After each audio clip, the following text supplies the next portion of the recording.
हम स्टडी करते हैं नोमेनक्लेचर ऑफ अल्केन्स। अब तक हमें मालूम है कि there are millions of organic compounds, और हमने देखा कि कॉमन या ट्रिवियल नेमिंग जो है उसकी वजह से हम इतने सारे कंपाउंड्स को नाम देने का तरीका नहीं बना सकते, या हमें नाम मालूम करना या याद रखना बहुत मुश्किल हो जाएगा। तो हमने क्या किया, एक ऑर्गेनाइजेशन बनाई जिसे नाम दिया गया IUPAC, और उन्होंने कुछ स्टेप्स बताए हमें कि जब भी आपने किसी ऑर्गेनिक कंपाउंड को नाम देना है तो ये तरीकाकार यूज करना पड़ेगा। उस तरीकेकार को हम कहते हैं नोमेनक्लेचर ऑफ अल्केन। अब देखते हैं, अब मेरे सामने आप ये देख सकते हैं एक ऑर्गेनिक कंपाउंड यानी एक अल्केन का मॉलिक्यूल दिया गया है। इस मॉलिक्यूल में आप देखें हमारे पास कार्बन एटम्स हैं, हाइड्रोजन एटम है, और ये हमने ऐसे लिखे हैं। सबसे पहला स्टेप ये है कि हमने इसमें लॉन्गेस्ट चेन को आइडेंटिफाई करना, लोकेट करना है।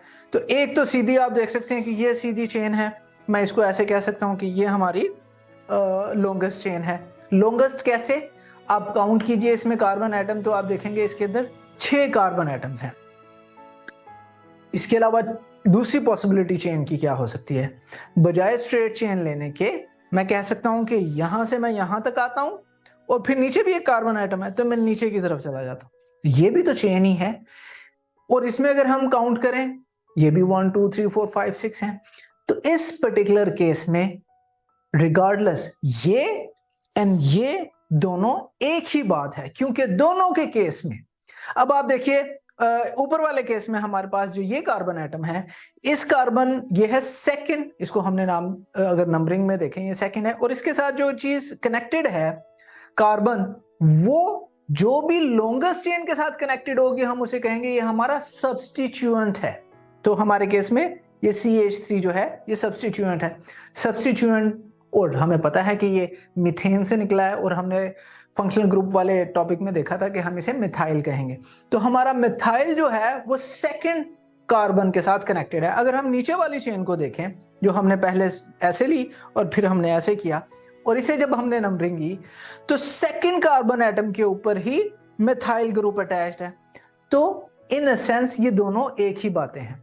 लेकिन तीसरी पॉसिबिलिटी भी है, और वो क्या कि कुछ स्टूडेंट कह सकते हैं हम नीचे की ही क्यों लिखें कार्बन, हम उसको ऊपर लिख लेते हैं। तो इट डजंट रियली मैटर, क्योंकि अगर आप इस केस में भी देखें तो जो हमारा सब्स्टिट्यूएंट है वो सेकंड कार्बन के साथ अटैच्ड है हमारी चेन के, और आप देख सकते हैं कि ऐसा ही है। इस केस में तो लॉन्गेस्ट चेन को लोकेट करना बहुत आसान था। एक और केस देखते हैं। अब आप मेरे सामने ये कार्बन एटम की चेन देख सकते हैं, ठीक है। इसमें अगर मैं कहूं कि ये वाली जो कार्बन है ये लॉन्गेस्ट चेन है, तो आप कहेंगे सर आप काउंट तो कीजिए, एंड आई विल काउंट। आप देखें हमारे पास 1 2 3 4 5 एंड 6 कार्बन एटम है, और इसके साथ हमारे पास नीचे भी एक ब्रांच है क्योंकि ये ब्रांच चेन है, और नीचे क्या है, 2 कार्बन एटम्स हैं, CH2 एंड CH3। तो जो मैंने हाईलाइट किए है जिसके अंदर अगर आप काउंट करें 1 2 3 4 5 6 कार्बन एटम्स हैं, क्या ये 6 कार्बन एटम्स लॉन्गेस्ट हैं? नहीं। अब अगर दूसरी पॉसिबिलिटी क्या है, मैं एक और चेन कंसीडर करता हूं। पहले हम यहां से ऐसे आते हैं और फिर नीचे जो है इस तरह चेन बना लेते हैं। इस केस में अगर आप देखें हमारे पास जो चेन बनी उसके अंदर कितने हैं एटम्स कार्बन के, 7। तो दैट मीन्स कि ये जो हमने ऊपर चेन कंसीडर की थी ये चेन करेक्ट नहीं है, बल्कि जो नीचे है वो लॉन्गेस्ट चेन है, क्योंकि हमारी लॉन्गेस्ट चेन के अंदर 7 कार्बन एटम्स हैं। तो हमने वो वाली चेन कंसीडर करनी है जिसके अंदर लॉन्गेस्ट या maximum number of carbon atoms आ रहे हो, जिस तरह के इस केस में। और इसके साथ आप देख सकते हैं जो थर्ड कार्बन है उसके साथ जो हमारा फंक्शनल ग्रुप है वो मिथाइल बन जाएगा इस केस में, जो हमारा सब्स्टिट्यूएंट है। तो थर्ड कार्बन पे CH3 अटैच है जिसे हम सब्स्टिट्यूएंट कहेंगे। तो इसका मतलब ये है कि जो हमारा करेक्ट चेन है वो ये है। अच्छा, नेक्स्ट हमने क्या करना है, नंबर कर देना है। नंबरिंग का तरीका आप मैं ऊपर देखें, सेम चेन है और हमने सेम चेन ही कंसीडर किया लॉन्गेस्ट। एक तरीका यह है कि मैं इसे नंबरिंग कर सकता हूं 1 2 3 4 5 6 7 ऐसे, और दूसरा तरीका है मैं नीचे वाले कार्बन को पहला कंसीडर कर लेता हूं 1 2 3 4 5 6 7 ऐसे। इन दोनों में से कौन सी चेन हम या कौन सी नंबरिंग हमारी ठीक होगी, ये हमें कैसे पता लगेगा? इसका हमें पता लगेगा जो सब्स्टिट्यूएंट है। आप देख सकते हैं ये हमारे पास एक सब्स्टिट्यूएंट है और ये हमारे पास, दोनों केसेस में ये सब्स्टिट्यूएंट है। ऊपर वाली नंबरिंग में हम सब्स्टिट्यूएंट को क्या नंबर मिल रहा है? 5। जबकि नीचे वाले केस में अगर आप देखें 1 2 3, जो हमारा सब्स्टिट्यूएंट है उसे नंबर 3 मिल रहा है। तो आपने याद रखना है कि जब हमने नंबरिंग करनी है चेन की, तो इस तरह करनी है कि जो हमारा सब्स्टिट्यूएंट है उसे लोवेस्ट नंबर मिले। ऑब्वियसली 3 इज लोअर देन 5, तो ये नीचे वाला हमारा तरीकाकार ठीक है। अब हम क्या करते हैं, अब हम इस चेन को नेमिंग करते हैं, इसका नाम देते हैं। नाम देने का मतलब यह है, सबसे पहले इसमें चेन में 7 कार्बन एटम्स हैं, तो 7 कार्बन एटम का मतलब है ये हो गई हेप्टेन। एग्जैक्टली। अब सब्स्टिट्यूएंट इसमें हमारे पास क्या है? मिथाइल ग्रुप है, तो वो मिथाइल हमने सब्स्टिट्यूएंट, और सब्स्टिट्यूएंट की पोजीशन क्या है? कौन से कार्बन के साथ ये अटैच्ड है? हमारी काउंटिंग में 3rd कार्बन के साथ। तो इसका नाम हम सिंपली क्या लिखेंगे? सबसे पहले सब्स्टिट्यूएंट की पोजीशन लिखेंगे 3, फिर सब्स्टिट्यूएंट का नाम लिखेंगे, हमारे केस में मिथाइल, एंड फिर चेन का नाम देंगे जो कि है हेप्टेन। तो इसका नाम बना 3 मिथाइल हेप्टेन। अब हम एक और एग्जांपल देखते हैं। इस केस में आप देख सकते हैं कि जो हमारी लॉन्गेस्ट चेन है उसके अंदर 6 कार्बन एटम्स हैं, तो इसका मतलब है हम इसे नाम देंगे हेक्सेन का। और जो हमारा सब्स्टिट्यूएंट है वो कार्बन नंबर 2 के साथ अटैच्ड है, और वो कौन सा सब्स्टिट्यूएंट है? वो है CH3, और CH3 का नाम हमें मालूम है, ये मीथेन से निकला, इसलिए हम इसे मिथाइल कहेंगे। पोजीशन इसकी सब्स्टिट्यूएंट की क्या है? 2, तो इसका नाम क्या बनेगा? सबसे पहले हम पोजीशन देंगे 2, फिर सब्स्टिट्यूएंट का नाम मिथाइल, एंड देन हेक्सेन, तो ये बनेगा 2 मिथाइल हेक्सेन। अब अगर हमारे पास एक और केस लेते हैं जिसमें हमारे पास 2 या 2 से ज्यादा, 2 या 2 से ज्यादा सब्स्टिट्यूएंट हों, तो उसको हम कैसे नंबर करेंगे? स्ट्रेट चेन तो हम देख सकते हैं, जो हमें हमारे पास गिवन है कि स्ट्रेट चेन में हमारे पास 6 कार्बन एटम्स हैं। अब इसको हम दो तरीके से नंबरिंग कर सकते हैं, एक 1 2 3 4 5 6, या दूसरी 1 2 3 4 5 6। और सब्स्टिट्यूएंट दोनों केसेस में आप नजर आ रहा है हमें कि एक इथाइल ग्रुप है जो इथेन से निकला है, दूसरा मिथाइल ग्रुप है। अब 1 बाय 1 देखते हैं। जो ऊपर वाला है इसमें हमारे पास नंबरिंग में एक सब्स्टिट्यूएंट 2 पे मालूम मौजूद है और दूसरा सब्स्टिट्यूएंट 4 पे मौजूद है पोजीशन पे, तो मैं 4 + 2 करूं, आंसर आएगा 6। जो नीचे वाली नंबरिंग है इस केस में जो हमारा इथाइल सब्स्टिट्यूएंट है वो कार्बन नंबर 3 पे मौजूद है, और जो मिथाइल फंक्शनल ग्रुप है या सब्स्टिट्यूएंट है वो हमारा 5th कार्बन पे मौजूद है। तो इसकी इन पोजीशंस को 5 + 3 करें तो टोटल आएगा 8। ये एक बड़ा सिंपल सा तरीका है। आपने जब भी नंबरिंग करनी है 2 या 2 से ज्यादा सब्स्टिट्यूएंट के केसेस में, तो आपने टोटल में ऐड कर लेना। तो 4 + 2 = 6, 5 + 3 = 8। जो छोटा नंबर है वो हमारा राइट वे ऑफ नंबरिंग है। तो ऊपर वाला तरीका हमारा करेक्ट है। हम इथाइल ग्रुप मिथाइल ग्रुप को हमारे मिलेगी पोजीशन नंबर 2, और इथाइल ग्रुप को हमारे पोजीशन मिलेगी 4। तो इसका नाम हम कैसे करेंगे? सबसे पहले लॉन्गेस्ट चेन 6 कार्बन एटम है, तो ये हेक्सेन हो गया। सब्स्टिट्यूएंट कौन कौन से हैं? मिथाइल है और इथाइल है। मिथाइल की पोजीशन 2 है, इथाइल की पोजीशन 4 है। अब जब आपने इसका नाम लिखना है तो कैसे लिखना है? आपने याद रखना है, हमने अल्फाबेटिकली लिखना है।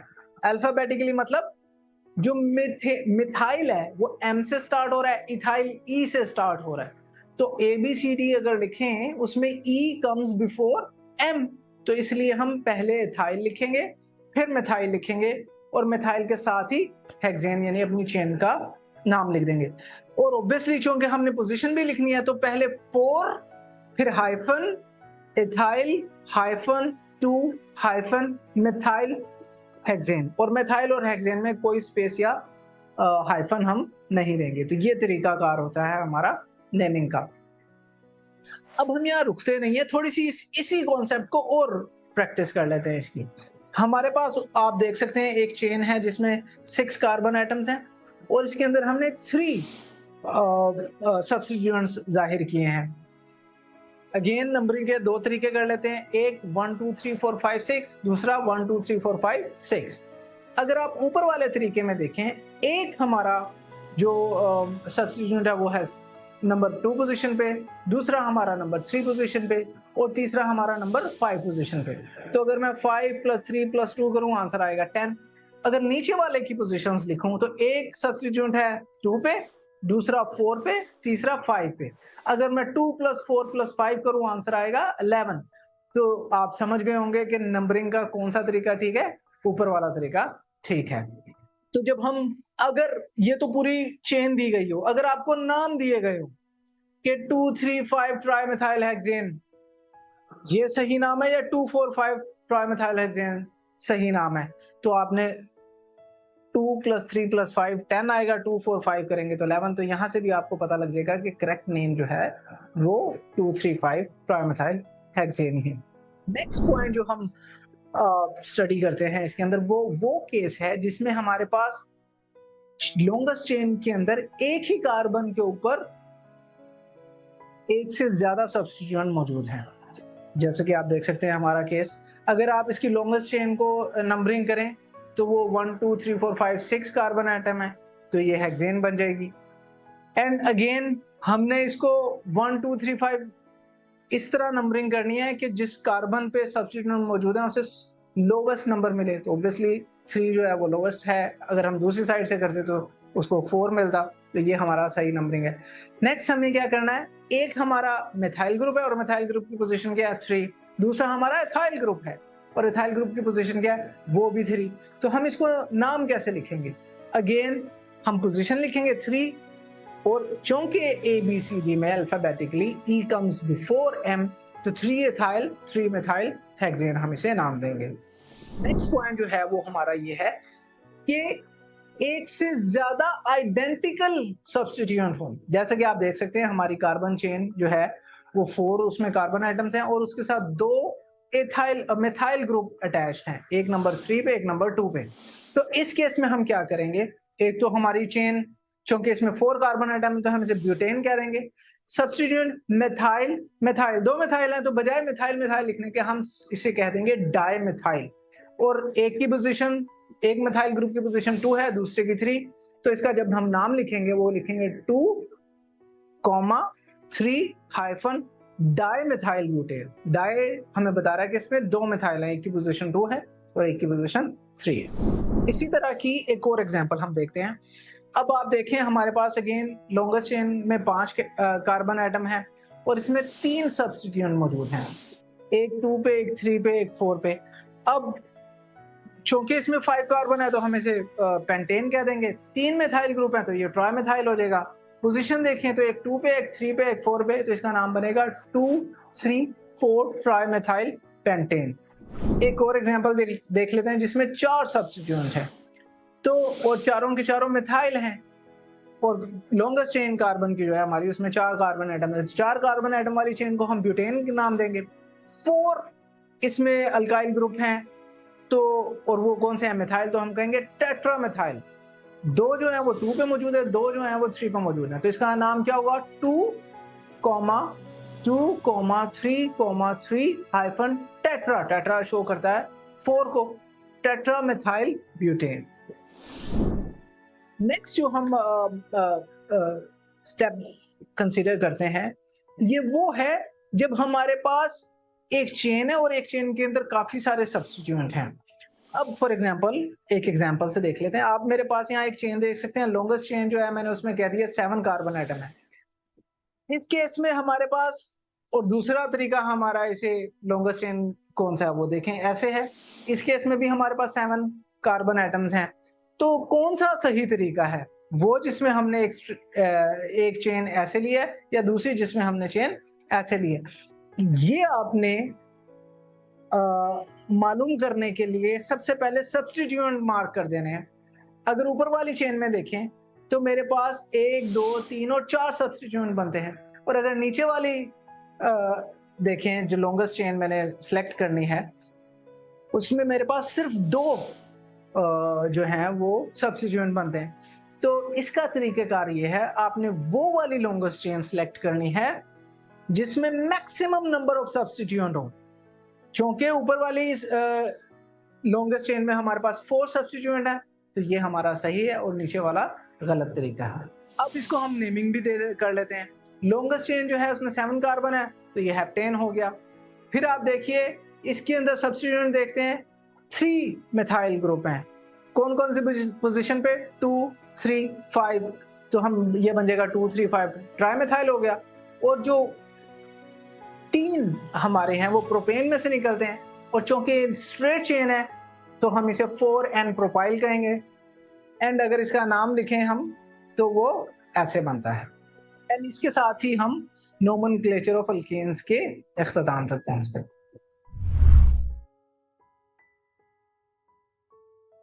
अगर आप ये लेक्चर कंप्लीट देखना चाहते हैं और बेशुमार MCQs और उनके एक्सप्लेनेशन चाहते हैं तो कृपया अभी गूगल प्ले स्टोर पे जाइए और डाउनलोड कीजिए ऐप हिप्पो ई-लर्निंग प्रोग्राम, और इससे खुद भी फ़ायदा उठाइए और साथ साथ अपने फ्रेंड्स एंड क्लास फेलोज को भी रेकमेंड कीजिए। And don't forget to like this video and subscribe to our channel. धन्यवाद।